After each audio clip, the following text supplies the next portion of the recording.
Hello everyone, আসসালামু আলাইকুম। Welcome back to my channel ঘরোয়া রন্ধনশালা। আজকের পর্বে থাকছে চিতই পিঠার রেসিপি।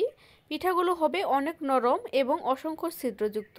যারা বাসায় এই পিঠা বানাতে বারবার ব্যর্থ হন তাদের জন্য থাকছে এই পিঠার রেসিপিটি। ইনশাল্লাহ আজকের পর থেকে আপনারাও এরকম অসংখ্য ছিদ্রযুক্ত পিঠা বানাতে পারবেন। এই জন্য ভিডিওটি প্রথম থেকে শেষ পর্যন্ত কন্টিনিউ করতে হবে। আর প্লিজ বন্ধুরা, ভিডিওর শুরুতে একটা লাইক দিয়ে ভিডিওটি দেখা শুরু করুন। আমি চিতই পিঠা বানানোর জন্য একটি মিক্সিং বলে আমি 2 কাপের মতো আতপ চালের শুকনা গুঁড়া নিয়েছি। আপনারা চাইলে এখানে ভেজা চালের গুঁড়াটাও ব্যবহার করতে পারেন। এখন দিয়ে দিব হাফ চামচের মতো লবণ। এখন লবণ চালের গুঁড়ার সাথে খুব ভালোভাবে মিশিয়ে নিতে হবে।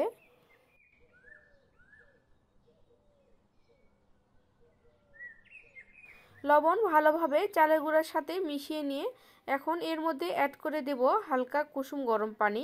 পানিটা এমন গরম হবে একটা আঙ্গুল চুবালে যেন সহ্য করা যায়, এরকম গরম নিতে হবে। বেশি ফুটন্ত গরম পানি হলে আবার চালের গুঁড়া কিন্তু সেদ্ধ হয়ে যাবে, তখন কিন্তু পিঠা ভালো হবে না। এখন অল্প অল্প করে পানি দিয়ে আমি একটি লিকুইড ব্যাটার তৈরি করে নেব। তবে একবারে বেশি করে পানি দিতে যাবেন না, আমার মতো এরকম অল্প অল্প করে পানি দিয়ে এই ব্যাটারটি তৈরি করে নেওয়ার চেষ্টা করবেন। দেখুন আমি কিভাবে করে নিচ্ছি। অল্প করে পানি দিয়ে খুব ভালোভাবে মেখে নিচ্ছি। আগে মাখাতে মাখাতে একসময় দেখবেন এরকম আঠালো ভাব আসবে।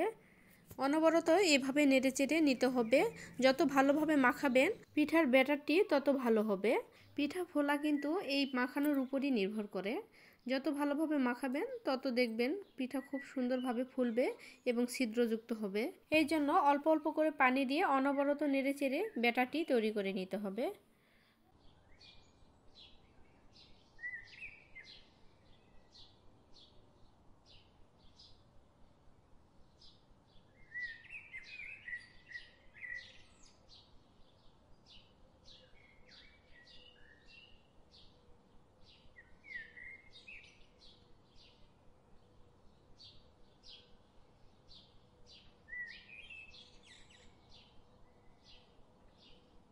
ব্যাটারটির ঘনত্ব একটু বেশি মনে হচ্ছে, এই জন্য আরও সামান্য একটু পানি দিয়ে দিব।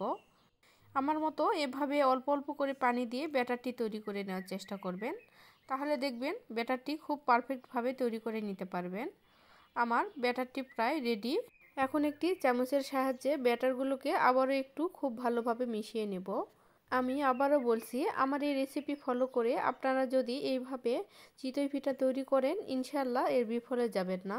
আশা করছি আজকের ভিডিওটি নতুনদের জন্য খুবই উপকৃত একটি ভিডিও। আর বন্ধুরা, আপনাদের কাছে ক্ষমা চেয়ে নিচ্ছি। আর আমি এখানে কিছুটা পরিমাণ কোরানো নারকেল ব্যবহার করেছিলাম, সেটি স্কিপ হয়ে গিয়েছে। আপনারাও এই ব্যাটারের মধ্যে নারকেল দেওয়ার চেষ্টা করবেন, তাহলে পিঠাটি খেতে অনেক ভালো লাগে। আমার চিতই পিঠার ব্যাটারটি তৈরি হয়ে গিয়েছে। দেখুন ঘনত্বটা ঠিক এমনটা হবে। এরকম অবস্থায় এখন প্রায় 1 ঘন্টার মতো রেস্টে রেখে দিব। প্রায় 1 ঘন্টা পর এখন চিতই পিঠাগুলো আমি ভেজে নেব। এই জন্য একটি মাটির কড়াই আগে থেকে খুব ভালোভাবে গরম করে নিয়ে এখন এক এক করে পিঠাগুলো দিয়ে দিব। আমি এইভাবে মিডিয়াম সাইজ করে পিঠাগুলো বানিয়ে নিব। আপনারা আপনাদের পছন্দ অনুযায়ী বানিয়ে নিতে পারেন। এখন একটি ঢাকনা দিয়ে ঢেকে দিতে হবে। অবশ্যই ঢাকনা দিয়ে ঢেকে দেওয়ার চেষ্টা করবেন, না হলে কিন্তু পিঠাগুলো ফুলবে না। প্রায় 4 থেকে 5 মিনিট পর আমি ঢাকনাটি খুলে দিলাম। দেখুন পিঠাটি কত সুন্দরভাবে ফুলছে এবং কতটা ছিদ্রযুক্ত হয়েছে। এভাবে একই প্রসেসে আমি সবগুলো পিঠা তৈরি করে নেব। আর অবশ্যই কিন্তু চুলার হিট হাই হিটে রেখেই পিঠাগুলো ভেজে নিতে হবে। আশা করছি এই চিতই পিঠার রেসিপিটি আজকে আমি আপনাদের মাঝে খুব সহজভাবে উপস্থাপন করতে পেরেছি এবং আপনাদের কাছেও অনেক সহজ মনে হয়েছে। ভালো লাগলে অবশ্যই কিন্তু আমার এই ভিডিওটিতে লাইক দিয়ে দিবেন। আর এরকম নিত্য নতুন রেসিপি পেতে চাইলে অবশ্যই কিন্তু আমার চ্যানেলটিকে সাবস্ক্রাইব করে দিতে হবে আর পাশে থাকা বেল আইকনটি প্রেস করে দিবেন, যাতে করে আমি নতুন ভিডিও দেওয়ার সাথে সাথেই পৌঁছে যায় আপনাদের কাছে। আর যারা ফেসবুক পেজ থেকে দেখছেন অবশ্যই তারা পেজটিকে ফলো দিয়ে রাখবেন। সেম প্রসেসে আমি সবগুলো পিঠা তৈরি করে নিব। সবগুলো দেখানো তো আর সম্ভব না, তাহলে ভিডিওটা অনেক বড় হয়ে যাবে। তাই আমি সবগুলো পিঠা তৈরি করে নিয়ে আপনাদের মাঝে হাজির হব।